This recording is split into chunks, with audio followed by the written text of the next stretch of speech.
Vegas airport. Look at how empty it is. It's almost eerie. There are people down there. I don't think I've ever been to Vegas airport. I could show you down the hallway. Nobody, guys. I have never seen this before in my life. Look at this. The tram, not a single soul. Guys, this is scary. Travel once felt as simple as breathing. We boarded planes and crossed oceans. We explored new cities and ancient ruins.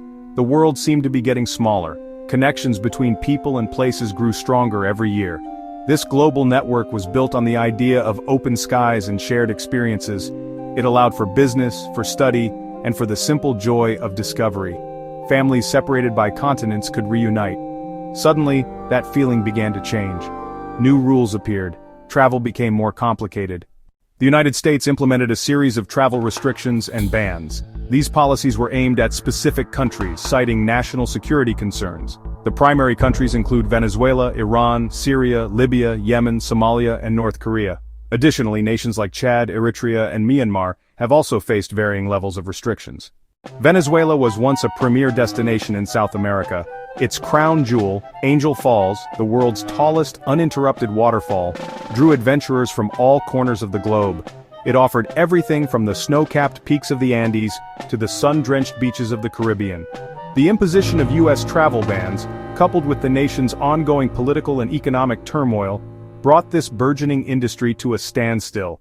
International airlines drastically reduced or eliminated their routes to Caracas. The effect was catastrophic for the tourism sector. Iran is a cradle of civilization.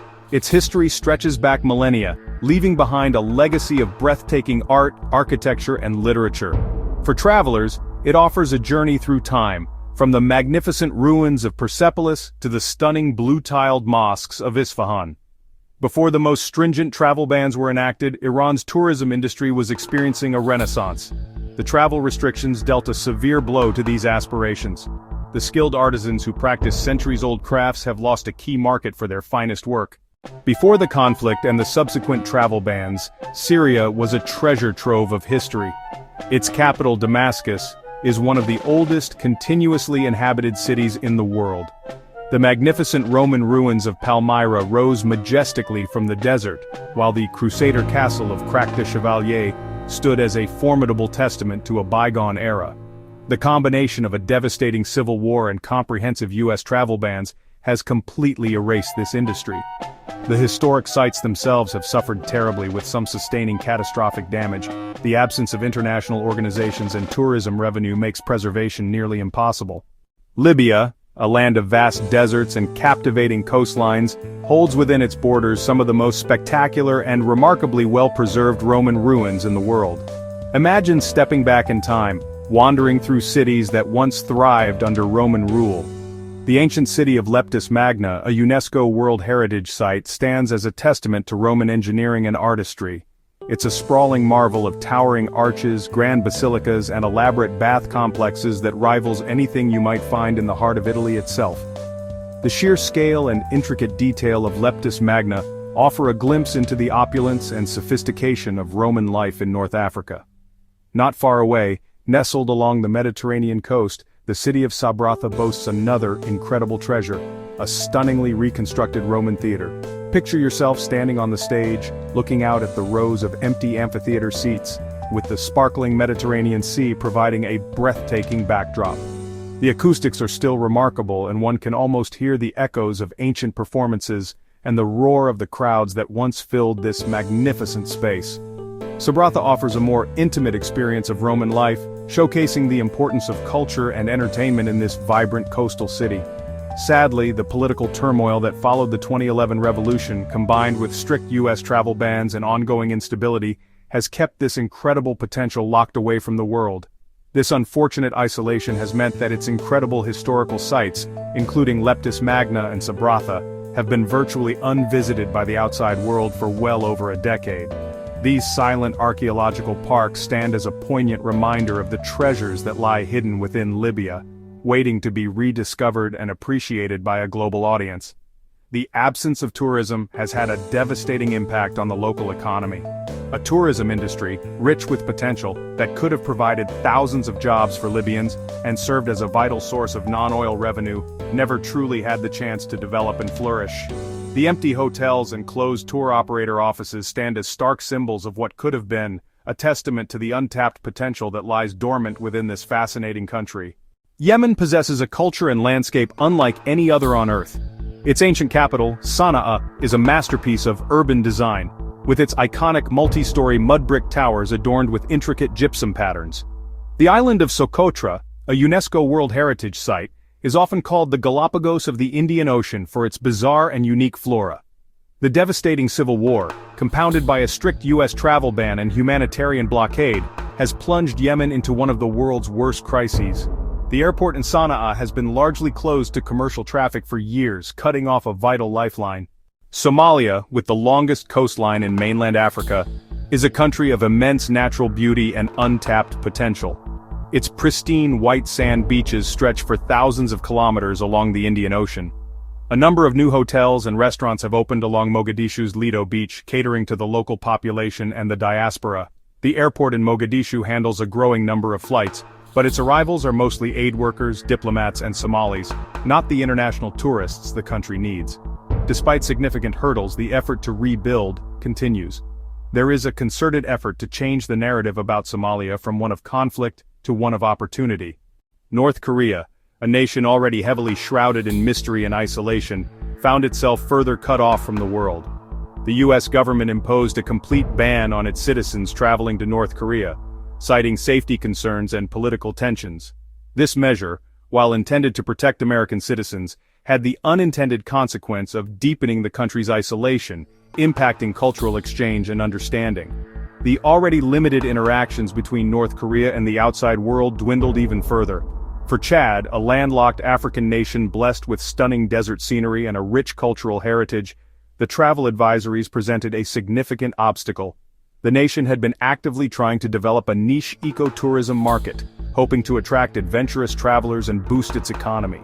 However, the travel restrictions severely hindered these efforts, preventing the country from showcasing its natural wonders, like the breathtaking Enedi Plateau, to a wider audience. The potential for sustainable tourism, which could have provided much-needed income for local communities, remained largely untapped. Myanmar presents a more recent and particularly complex case study in the impact of travel restrictions. After a period of significant opening up, which led to a tourism boom and increased international engagement, a military coup abruptly reversed course, leading to renewed sanctions and travel advisories from various countries. The once bustling tourist hotspots, including the awe-inspiring ancient temples of Bagan and the serene waters of Inle Lake, fell silent once more as visitor numbers plummeted. The dreams of a more connected and prosperous Myanmar were put on hold. The reimposed travel restrictions and sanctions have had a devastating impact, crushing the hopes and dreams of countless small business owners and entrepreneurs. Many had invested their life savings, often meager, into building guest houses, restaurants, and tour operations, all in anticipation of a more open and prosperous future for their country. Now, they face financial ruin, struggling to make ends meet as the tourists stay away. The promise of economic growth and improved living standards has been replaced by uncertainty and hardship. The image of an empty airport, once a bustling hub of human activity, now stands as a stark and powerful symbol of our disconnected times. It represents not just canceled flights and grounded planes, but also the ripple effect of lost jobs across numerous sectors, the disruption of broken supply chains that span continents, and the silencing of invaluable cultural exchange that enriches our world. These empty terminals echo with the absence of human connection, a void that underscores the profound impact of recent global events on our interconnected world. The stories emerging from these nations, from bustling metropolises to remote villages, reveal a profound and often overlooked human cost that extends far beyond mere economic statistics. We see the faces of individuals whose livelihoods have been upended, families separated by closed borders, and communities struggling to cope with the sudden absence of tourism and trade. These are the personal narratives that paint a vivid picture of the challenges faced by people around the globe. Yet, even amidst these challenges, the first steps toward renewal are already being taken in quiet, hopeful ways, demonstrating the resilience and adaptability of the human spirit. These glimmers of hope are visible in the Libyan archaeologist, a guardian of cultural heritage, meticulously protecting ancient ruins for future generations. We see it in the Iranian hotelier, embracing technology to maintain an online presence and keep the dream of welcoming guests alive. And we find it in the Somali entrepreneur, confidently investing in a beachfront cafe, envisioning a future where laughter and connection fill the air once more. These are not just isolated incidents, they are acts of faith, powerful testaments to a shared belief in a future where travel is once again a bridge, not a barrier, connecting people and fostering understanding across borders. They represent a commitment to rebuilding trust, fostering collaboration and working together to overcome the challenges that lie ahead. This renewed sense of global citizenship is essential for creating a more resilient and interconnected world. Travel at its best is far more than just a vacation. It's a transformative experience that enriches both the visitor and the host, fostering empathy and understanding. It replaces abstract headlines with genuine handshakes, breaks down stereotypes with personal stories, and builds bridges of connection that span cultures and continents. It's about creating lasting memories and forging meaningful relationships that transcend geographical boundaries. By working towards a world where skies are open to all, where borders are less restrictive, and where human connection is prioritized, we are reaffirming our commitment to a more connected, curious, and compassionate global community. We are investing in a future where understanding triumphs over fear, where collaboration replaces division, and where the shared human experience is celebrated in all its diversity. The airports may be empty today, and the roads less traveled, but the fundamental human desire to explore, to learn, to connect, and to understand remains a quiet but persistent hope, a beacon guiding us towards the journeys yet to come, towards a brighter and more interconnected future for all.